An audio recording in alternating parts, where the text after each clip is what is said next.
Hey guys, today, how are we?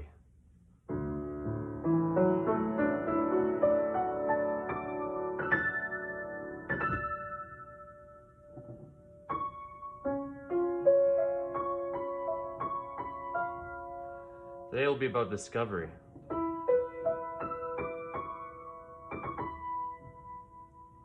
We'll be going to lots of new places today.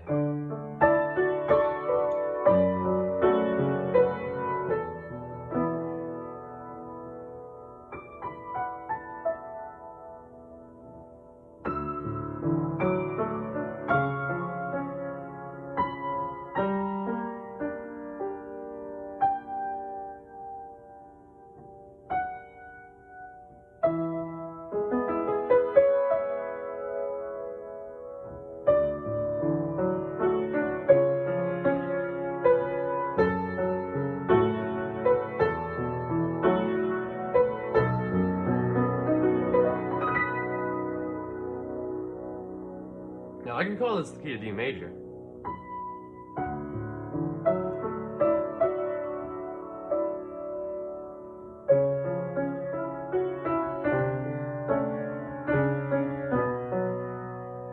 But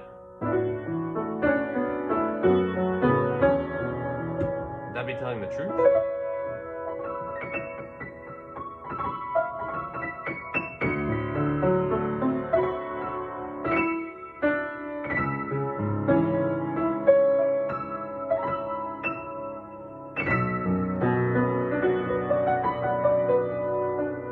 Yeah, I would say so.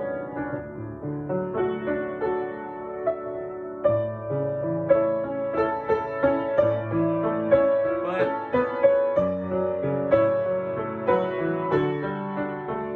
now we're in the key of A.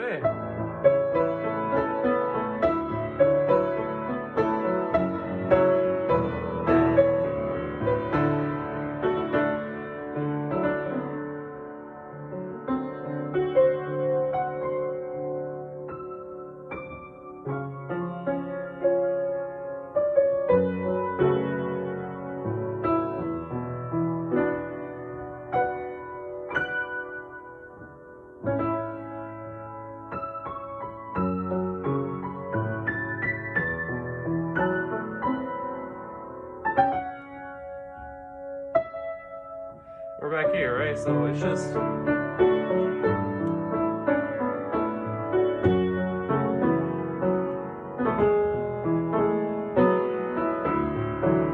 but now we're going somewhere completely different.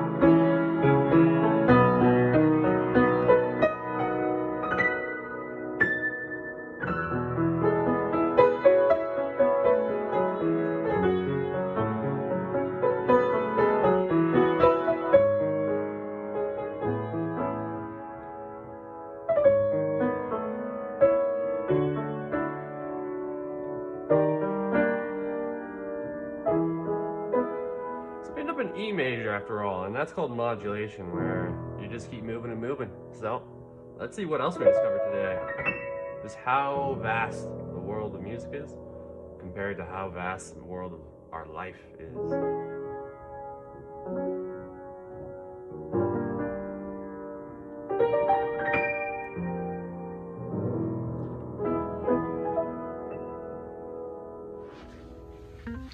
Hey guys, now I want to start with something powerful that I kind of thought of, and that is the beauty of discovery and the vulnerability of truth. Now, I know my hair kind of looks like a palm tree when it's wet. Ever since I got a buzz cut at the start of the year, I had really long hair. It just started growing straight up like grass, and I find that really interesting.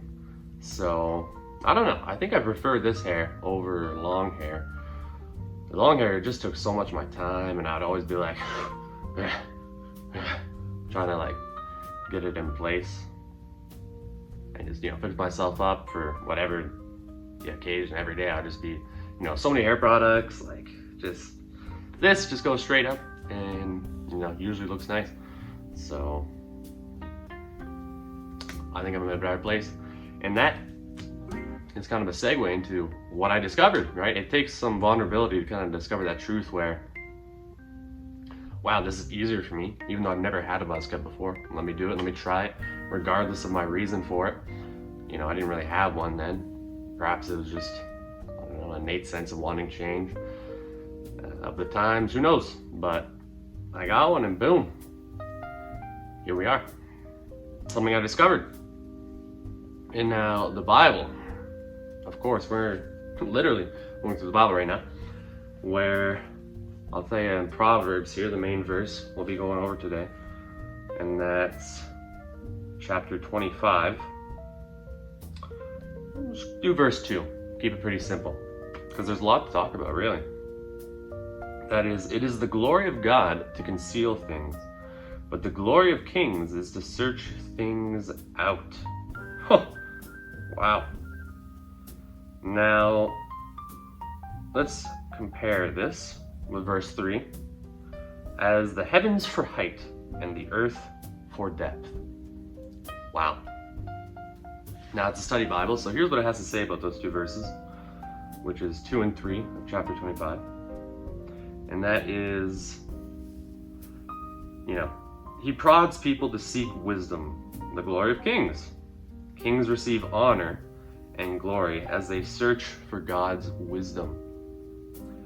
Heart of kings is unsearchable to their human subjects, but not to the Lord. Because that's the rest of verse 3, where, so the heart of kings is unsearchable. So, I mean, it's an older kind of context there with more of a hierarchy, but I think it really teaches us the profound importance of figuring things out. You know, a lot of people try to avoid that. They either do it in a way where they ignore, I don't know, a diagnosis, they ignore a habit, they ignore the negative things in their life to focus more on the positive in a maladaptive way, where it's not like an optimistic outlook. It's more of a, I'm doing this, but it's, you know, it's fine. It's not my whole life. They'll just say but a lot, you know, but this, but that. And I think God is right. He does conceal a lot of things from us and that we have to learn.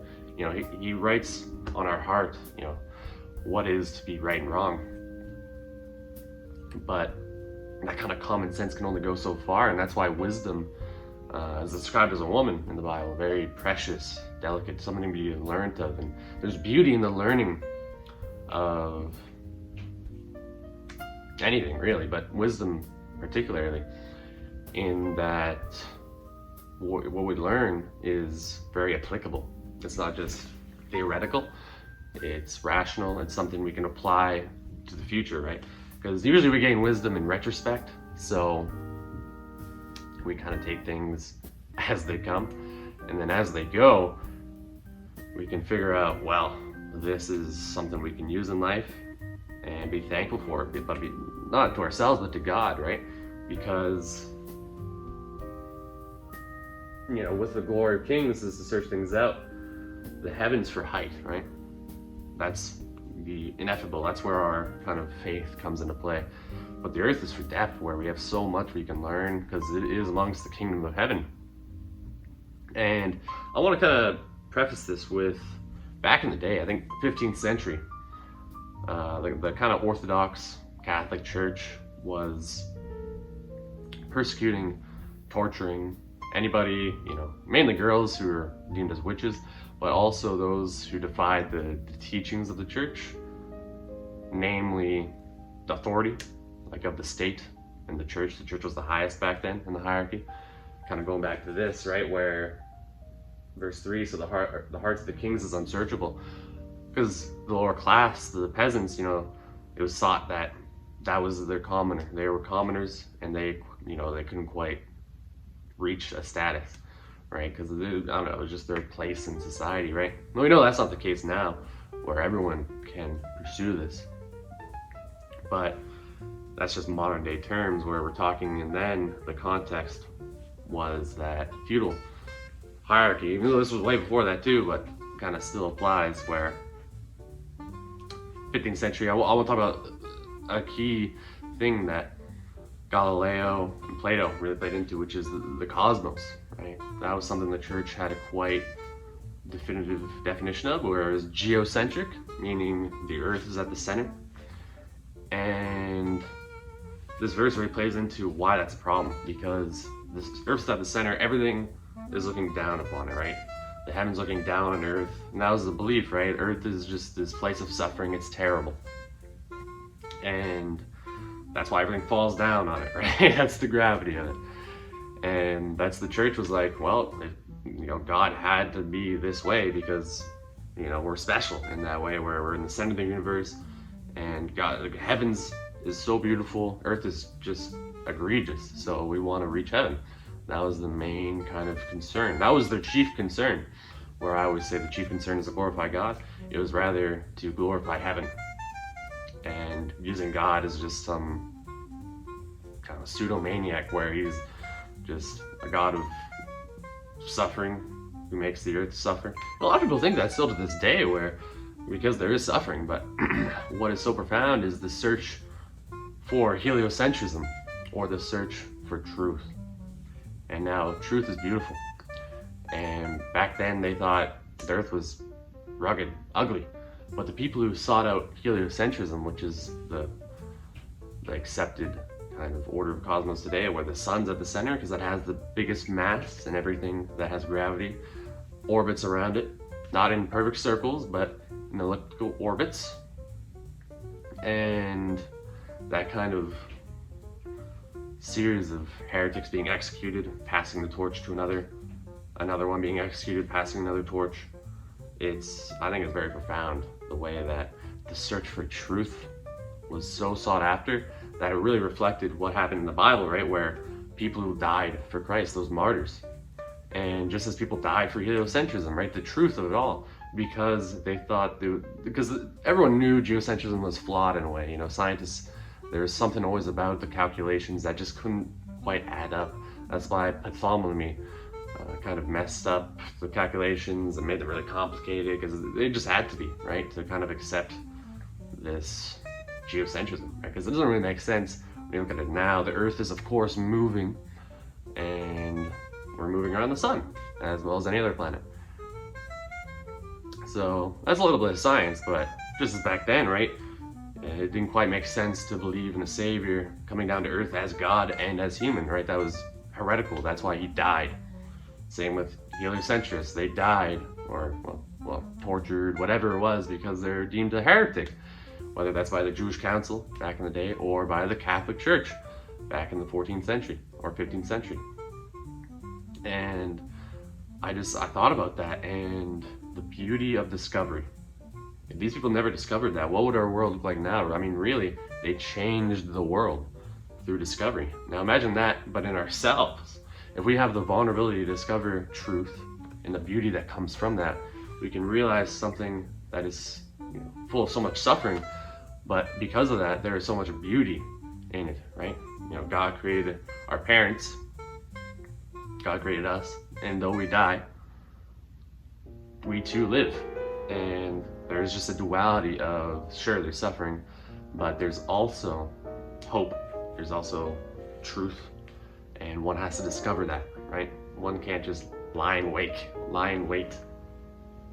And that's why we have scientists, we have pioneers, travelers, adventurers, and kind of self-discovery is going back to the old videos there with responsibility, accountability, and the importance of self-consideration.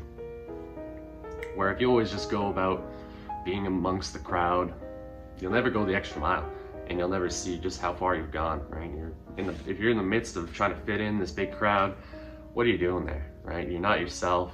You're not discovering anything except how to fit in, right? You're abiding to some norm from society that just doesn't quite, put you out of place, right? And that's the comfort of it. But you go outside that comfort zone, you start discovering, and you'll read Proverbs 25. It is the glory of God to conceal things, but the glory of kings is to search them out, right? Now, let us be kings and search them out truly, right?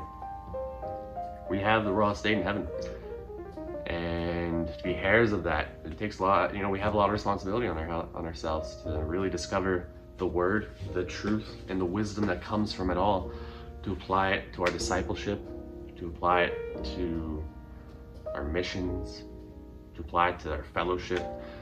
It is the application, the rational discovery that really befits a king.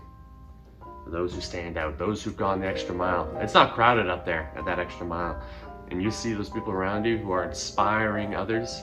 That inspiration is pivotal to the beauty of discovery and the vulnerability it takes to not just find truth, but to announce it, to be that truth, not to hide it, to make some guise, to live in the facade of all, but to become someone who is unique and beautiful there because.